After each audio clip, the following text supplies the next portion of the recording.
pouquinho mais sobre investimento. Você passou para a gente agora as principais mudanças, que aí para quem realmente precisa declarar, né? Mas na questão dos investimentos, quais são os tipos de investimento que precisam ser declarados? São todos? O que você pode detalhar um pouquinho mais?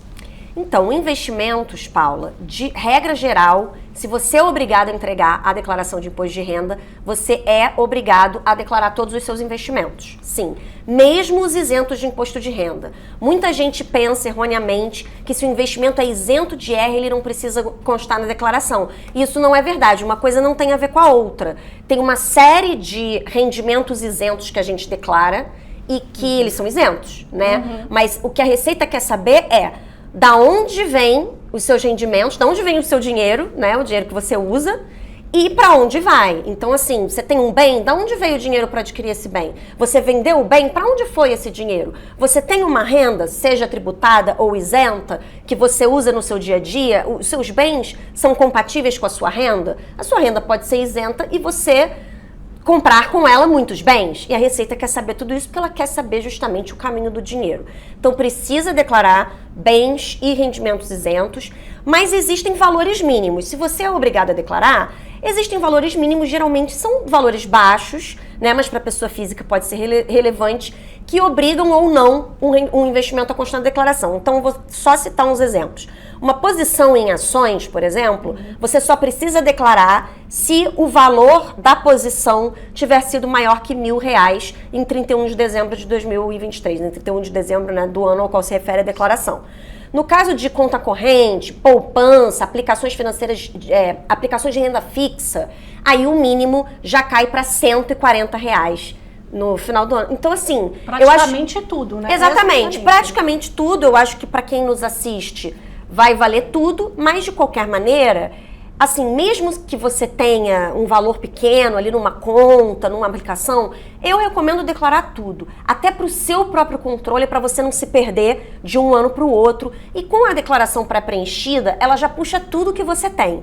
Então não te daria um trabalho adicional. É bom para você, até às vezes você esquece de uma conta que você tinha numa instituição financeira, melhor deixar lá na declaração e ir declarando, e até lembrar, puxa, preciso fechar essa conta e tudo. Eu acho que a declaração de imposto de renda é um momento legal também para você fazer um balanço da sua vida financeira no ano, né? Então, é bacana você deixar tudo ali, não excluir nada, eu acho. Perfeito. E aí, inclusive, né, falando aqui, que nem você bem falou, inclusive a poupança, né? Então, a Receita tenta identificar ali possíveis inconsistências. Então, quanto mais claro, né, mais transparência, melhor, né? Porque ali também não vai cair na malha fina, evitar esse tipo de imprevisto ali, de um pouco chato ali de você ter que fazer de novo, refazer, e às vezes tem até, né, a receber de volta algum imposto, então acaba atrapalhando bastante nesse sentido. Agora falando dos investimentos, né, todos precisam ser declarados ali, mas as diferentes classes de ativos ali, como é que fica ali na declaração?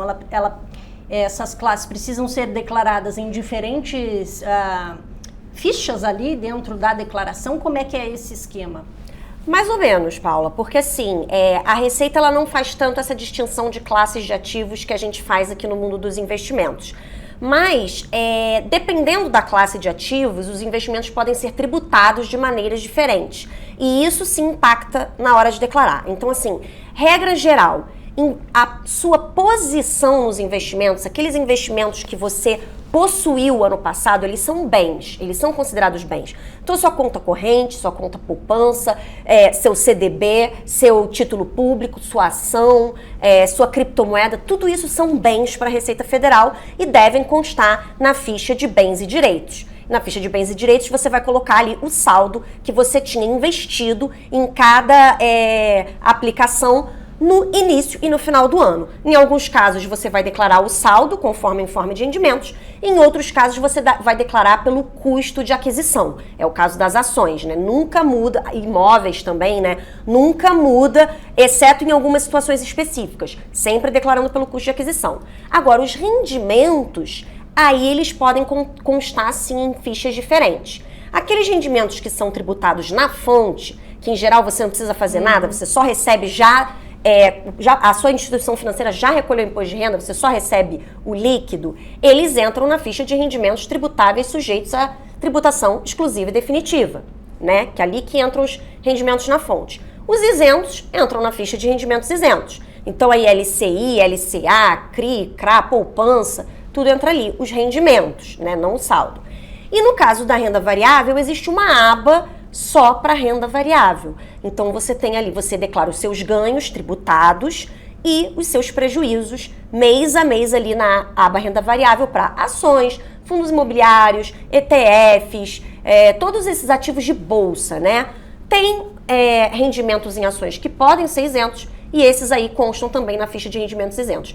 Mas é isso. Dependendo da forma que o investimento é tributado, ele vai entrar numa ficha diferente. Mas toda a posição em todos eles na de bens e direitos. Agora você falou dos investimentos em renda variável, né? A gente sabe que também precisa ser, todo mês ali você precisa emitir o DARF. Você pode explicar um pouquinho mais como é que funciona? Porque às vezes, né, o investidor não sabe, né? Começou a investir ali na bolsa e acaba passando, chega na hora ali no momento de entregar e não emitiu esse DARF. Como é que funciona? Isso, é uma dúvida muito comum, o investidor de primeira viagem, ou às vezes o investidor que é um pequeno investidor que não se enquadra em outras regras de obrigatoriedade e ele acha que pode não ser obrigado a declarar as suas ações, enfim. Então, vamos esclarecer aqui. Primeira coisa, investimento em ação pode te obrigar a declarar, mesmo que você não se enquadre nas regras lá mais comuns de rendimentos tributáveis e de bens, enfim. Então, qual é a regra, né? Quem realizou no ano passado alienação, né, venda, vamos dizer aqui, venda é um tipo de alienação, uma operação de venda de ativos negociados em bolsa de valores, cujo valor total da venda tenha sido superior a R$40 mil, fica obrigado a declarar. Ou, se tiver vendido menos do que esse valor, se obteve ganho líquido sujeito à incidência de imposto de renda. Então, vamos dizer que você vendeu R$30 mil em ações. R$30 mil é tributado, te obriga a declarar. Ou você vendeu R$10 mil em FIIs. FIIs são sempre tributados, não tem limite de isenção, também te obriga a declarar. Então tem que ficar atento a essa regra. Tem a regra lá da isenção de imposto de renda para ações. Como é que é essa regra, né? Ela é uma isenção de imposto de renda sobre os ganhos líquidos obtidos com a venda de ações em operações comuns no mercado à vista, especificamente. Então, para day trade não vale, para mercado a termo não vale, tem que ficar atento a isso. Desde que a venda de ações total no mês não tenha ultrapassado os R$20 mil.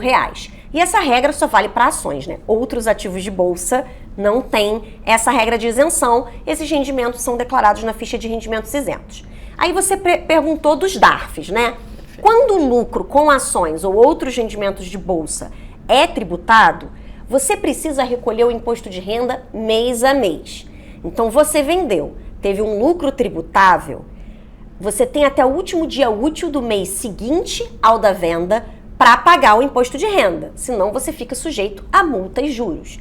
Então, muitas vezes, o investidor de bolsa de primeira viagem, ele faz lá as transações no primeiro ano, e aí, ou então nem de primeira viagem, o cara já está investindo em bolsa há um tempão, mas ele nunca vendeu, né? Aí um dia ele vende, tem um lucro tributável, e aí ele acha que é na hora da declaração de ajuste anual, que vai ser lá em abril do ano seguinte, na hora de preencher a declaração, que ele vai pagar esse imposto. Ele acha que é como os outros investimentos, né? Que ou a tributação é exclusiva ou não, igual ao meu salário, ou ajusto ali na declaração, não é. Você tem que recolher no mês a mês. Até porque até o seu salário, ele é recolhido no mês a mês. Pela empresa que você trabalha, se você for assalariado, né, seletista. É que você não recolhe. Mas enfim, se não tem alguém para recolher por você, é você quem tem que recolher. Então você tem que ir lá no Sicalc, que é um programinha online mesmo, você pode digitar no Google da Receita Federal, emitir o DARF. Se você perdeu o prazo, você pode emitir no próprio Sicalc o DARF com a multa e os juros. E é você que tem que manter o controle das compras, das vendas, dos lucros, dos prejuízos que são compensáveis, e essa compensação também acontece no mês a mês. Muita gente acha que a compensação vai ocorrer lá na declaração.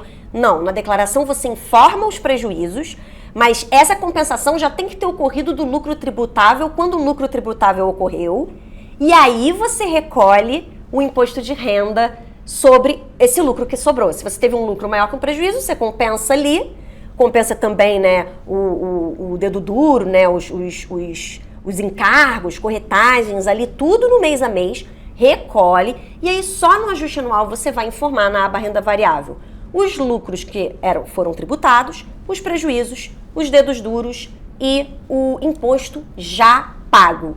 Então, é só uma informação na declaração. O pagamento já tem que ter ocorrido quando a venda ocorreu.